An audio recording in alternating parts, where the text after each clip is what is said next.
দোয়া কুনুত পারেন না বলে যারা ভয়েতে বেতের নামাজই পড়েন না, তারা শুনেন তিনটা কাজ আপনার জন্য রয়েছে। এই তিনটা কাজ করলে বেতের নামাজের পরিপূর্ণ সওয়াব আপনি পেয়ে যাবেন। সুবহানাল্লাহি বিহামদিহি। ইসলাম যে কত সহজভাবে আপনাকে সমাধান দিয়েছে কল্পনা করতে পারবেন না। এই যে বেতের নামাজে যে দোয়া কুনুতটা আমরা পড়ি, এটা কিন্তু অনেকের মুখস্থ হয় না, যার কারণে অনেক বড় দেখে অনেকে বেতের নামাজই পড়ে না যে আমি দোয়া কুনুত পারি না, আমি কি বা পড়বো। অথবা অনেকে এমন রয়েছে বেতের নামাজে দাঁড়িয়ে দোয়া কুনুতের সময় চুপ করে থাকে, একটা শব্দ করে না, এরকম আছে অনেকে। তো এরকম কোনোটাই মাধ্যমেই আপনার কিন্তু দোয়া কুনুতের যে হক এটা আদায় হচ্ছে না। এবং বেতের নামাজ এটা কিন্তু ওয়াজিব একটি নামাজ, এই নামাজকে আপনি ইচ্ছা করে ছেড়ে দিতে পারবেন না, এবং ওয়াজিব সবসময় চাইলে আপনি তরক করতে পারবেন না। এই জন্য বেতের নামাজ গুরুত্বপূর্ণ।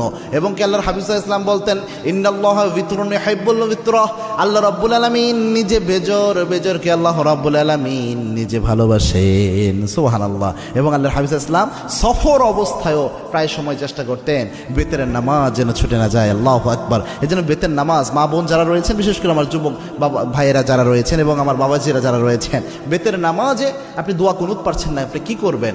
প্রথম যদি আপনি দোয়া কুনুত না পারেন তাহলে আপনি যে দোয়াটা পড়বেন, রব্বানা আতিনা ফিদ দুনিয়া হাসানাহ ওয়া ফিল আখিরাতি হাসানাহ ওয়া কিনা আযাবান নার।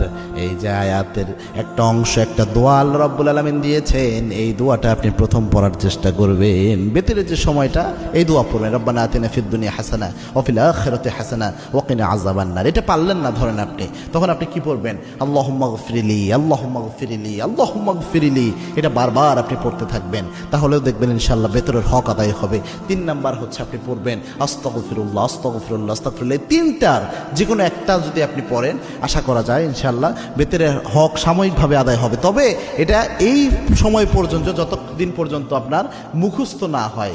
আপনি চেষ্টা করতেছেন মুখস্থ করার জন্য, পাশাপাশি এটা দিয়ে চালায়া যাবেন। এটা আপনি সারা জীবন করবেন, এটা কিন্তু হবে না। দুনিয়ার সব আপনি মুখস্থ করতে পারেন, মাথায় রাখতে পারেন, আর যেটা মৌলিক একটা বিষয় ইসলামের, এটা মাথায় রাখতে পারবেন না, এটা কিন্তু হতে পারে না। এই জন্য চেষ্টা করবেন যত দ্রুত সম্ভব কয়েকদিন রিডিং পড়েন, রাতের বেলায় ঘুমানোর আগে দোয়া কুনুতটা রিডিং পড়েন, দেখবেন ইনশাআল্লাহ আস্তে আস্তে মুখস্থ হয়ে যাবে। আল্লাহ রাব্বুল আলামিন আমাদের আমল করার তৌফিক দান করুন। আল্লাহুম্মা আমিন।